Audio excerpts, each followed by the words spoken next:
So we dropped Daddy to sell. So it's nearly 8 o'clock. And when I was here, I was surprised that there was a big giant balloon. Sa balloon. No. Big one. Is a Santa lang? No. That's mine. It's Saturday, guys, and Daddy Mike is selling today. Bukas ay si Mommy, but today Daddy Mike is doing it. He said he wants to do it, so there you go. So he's just buying coffee. And tingnan nyo ang mga bit-bit niya. Ayan, lagi dyan sa likuran. And then we've got extra bag here. I'm just gonna help him. I'll take things out now for Daddy. Tingnan niyo guys, yan yung bit-bit ni Daddy Mike. Kasi yung tindahan ay papasok pa doon tapos pataas. Grabe, giant. Yayaan, meron pa dito na iwan. Yung Daddy Mike ay nag-order pa ng cafe. We're home guys. It is currently 9:10. Hinintay ko pa kasi na... Come here! Come here! Magising ang ating baby Celine before kami pumunta dito sa taas. So, the door is open now kasi yung market ni Daddy Mike, open siya ng 9, matatapos sila ng 1. So, yung pinupuntahan ko every Sunday, they open at 8 and finish at 12. It's the same, ang tawag ito, the same place. Like, hindi the same na lugar, pero the same na company yung pinagbibentahan namin. Nag-message si Daddy Mike sa akin, na-organize na niya sa picture. It's very nice there guys, kasi tingnan nyo, kita nyo ang Brisbane River sa likuran. So yan yung setup ni Daddy Mike doon. Ayan, bags, ang clothing nakahang ng ganyan. And yeah, tinatanong lang niya ako ng mga bagay-bagay na hindi niya masyadong sure. Kasi alam niyo ba guys, nag-exchange kami ng phone. This is Daddy Mike's phone. Yung phone ko ay nandun sa kanya. Kasi yung normally kasi yung we take payment through card. So yung tap na ganyan ay naka-connect sa phone ko. So yun yung kailangan dalhin ni Daddy Mike. So I'm using his phone. He is using mine. Ang sabi ko na lang sa kanya na let me know kasi meron din akong mga transactions doon na gustong pumunta para pick up ng dresses or bags today. And since sa kanya yung phone, sabi ko pag mag-message sila, just forward it sa phone mo para makita ko kasi not too sure kung anong time sila mag-pick up ba. And alam niyo ba guys, like I'm super proud of Daddy Mike kasi this thing is normally hindi maano yung mga lalaki dito. But believe it or not, he booked it himself. It's because I do it every Sunday, right? And this one here, itong Sabado, hindi sila nag-open every Saturday. I think every other Saturday. So sabi ni Daddy Mike, because next Sunday is my birthday, I'm not selling. Apart from naubos yung ticket, hindi ako nakabili ng ticket kasi hindi tayo makakabenta. I wanted to sell. But sabi ni Daddy Mike, just take it as your rest day because it's your birthday. And then, we'll do, we'll do both Saturday and Sunday. Siya yung magsa-Saturday. So, yeah. So, that's why he's doing it now. He booked it himself. He's got everything on his phone and all that. He's excited. Kasi remember before when I was sick and he had to do it, he enjoyed it. And kasi Daddy Mike is a people person, so he loves being out with people. It's either like women, men, parang all around there kasi Daddy Mike, like people, like he attracts people. Like people will just come to him para makipag-usap. And yeah, he's a social butterfly, and he can see that like he sells, that he makes money from it. Sabi niya, like, why not do it? So yeah, that's why he's there. For sure, siya lang yung lalaki doon, guys. But yeah, that's what I love about Daddy Mike as well. Like, yung kanyang trait. Kasi, hindi siya naaano ba na, yung sexist ba, na, that's only for women. This is only for men. Like, anyone can do anything. As long as, you know, like it's a good thing. Ang dalawa ay pa-relax lang. Oh. Ay, tatlo pala. Kalimutan ko, tatlo na pala yung anak ko. Uy! He's cleaning himself. Say hi, guys. My name is Louis, the youngest. He's 0, but this month he's turning 1. He's turning 1, yeah. Hmm? I think I know what we should get for them. What? Here's how we Say hi ba? Look. Ay, Josh. Ugoy. Hang on. Okay, this message. I think Daddy message mommy. Get the cup first. We are now going to pick up Daddy, guys. Bilis ng oras, ano? Alam niyo ba, hindi ako nakaupo. Since pag-uwi namin. I was just cleaning.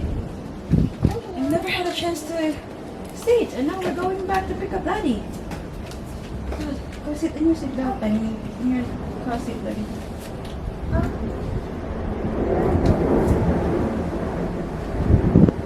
Where did you get that from now? That sticky stuff. Just waiting for Daddy Mac. To the phone, what's that noisy? Later, I turn it off. Because Mama is talking. See, Daddy is here, see? Is Daddy coming? What's that noisy, Mom? See? Yung iba napasok na, guys. Yan na lang.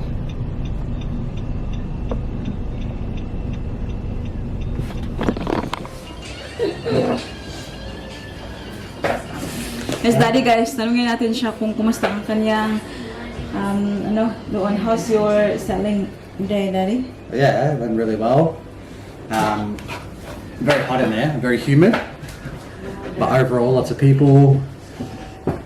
Yeah, a lot of people did okay. Did better at Milton my first time, but definitely made my money back and our money back and some. So yeah, did well.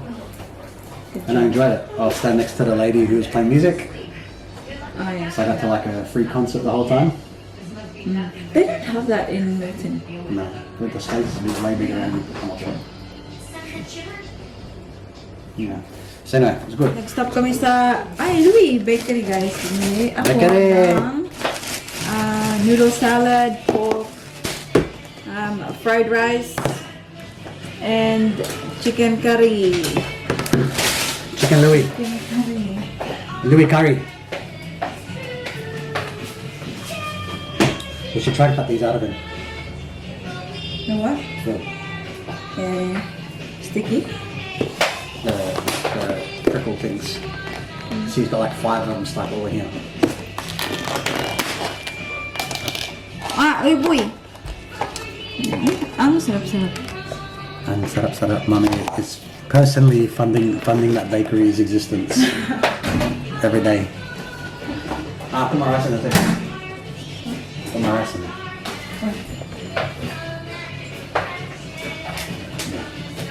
Then go. You gotta get up.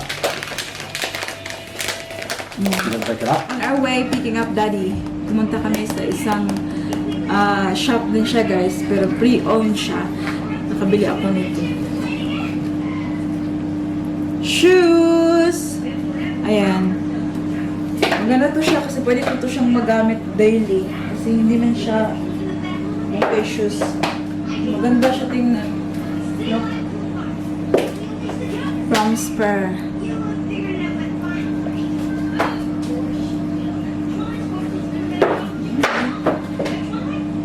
Ang dami.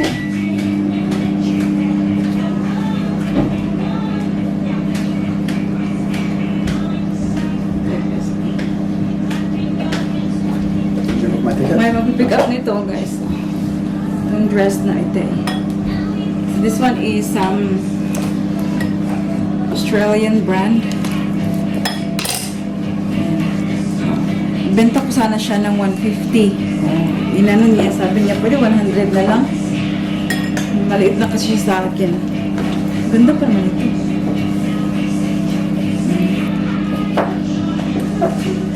Yes na lang.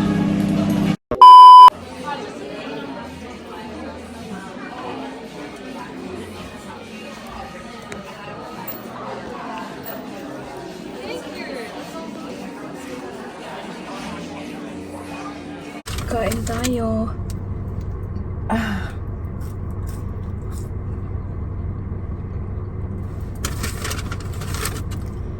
It is Sunday at nagbenta si mami niyo today, guys.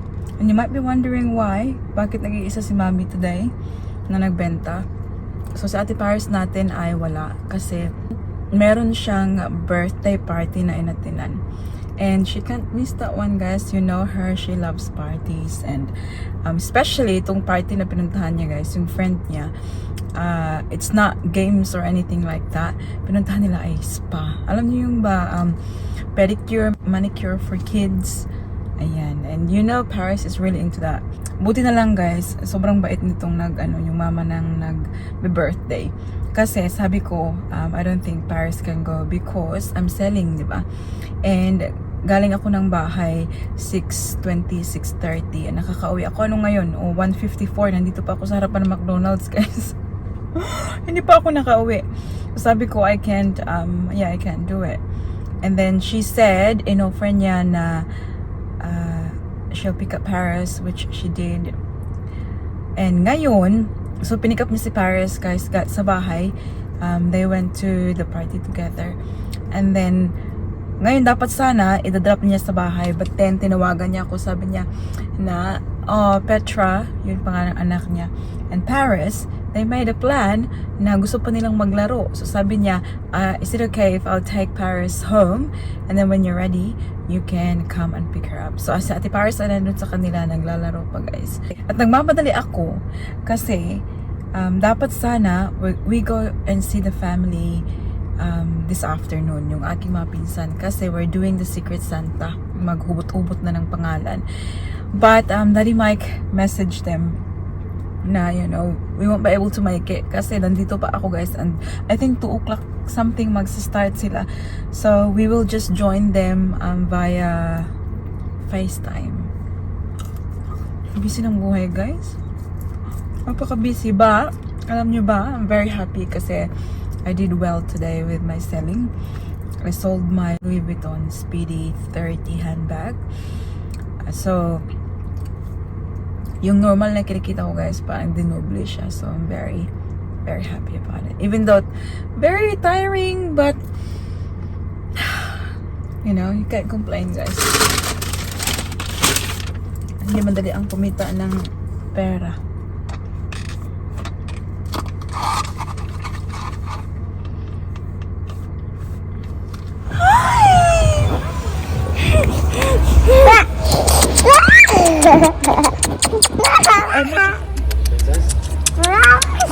I love you so much. Okay. Uy, close. Hey, Daddy. Look at, guys. Wait, can they see? It's okay, my- Lynn. It's just a robot. It's for Ling Ling. It's just the thing. See, we're cleaning the car. Mommy? Mama? Yes. Can I have the phone quickly? I'm gonna show them my makeup. They can't see it properly. Do you like robots, Lynn? Thank you.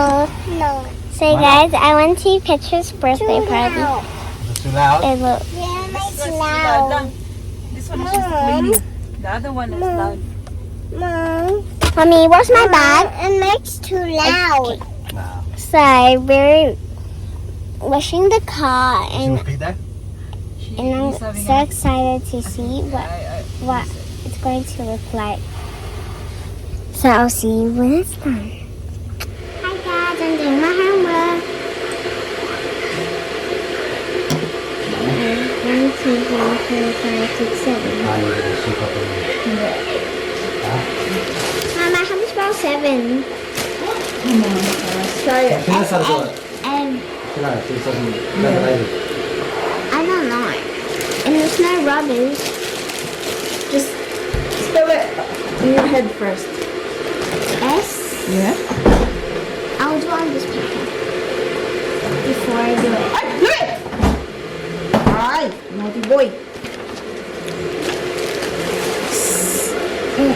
Dami lang. 7? Is that 7? That's right, yeah. Right, did it?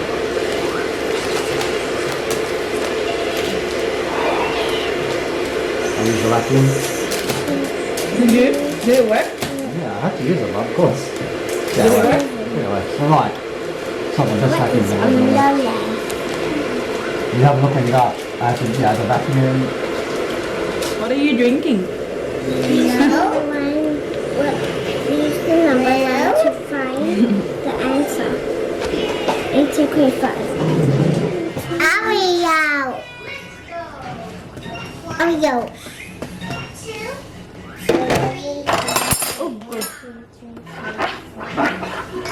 Mama, I need rubber. Oh, it's on here. Luckily, this was a practice. So this is my type of number line. So first I go to the biggest number because my answer is 11 plus 5. So this is how I do it. First I put 11 at the front, then I do 5 body hops. 1, 2, let me see.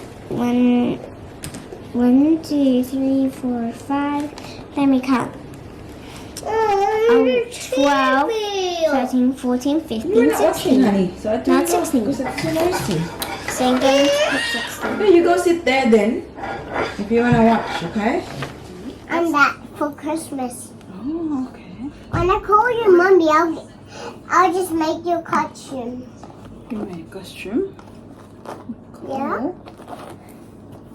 But I have to do the top one. Okay. Your turn, Ate Be. I am done. Soft. I'm done. You're done. Hey, done. Look here. Hey. I love you. Your hair is so wet. Somebody let us try. I look like Barina. I look like Barina. Do you know why I have this on, this cast? Oh, it's too Come here. because I broke my finger.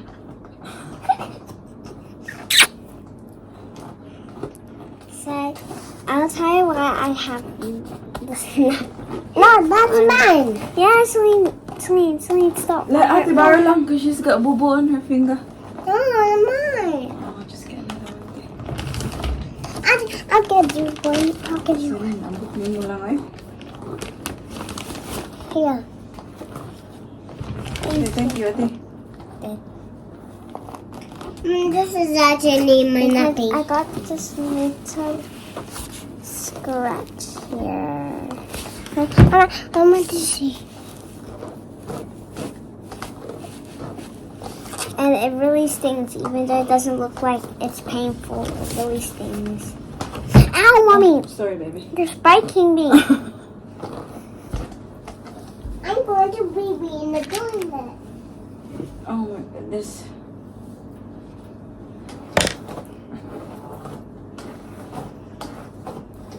Usually the small ones are this could be big.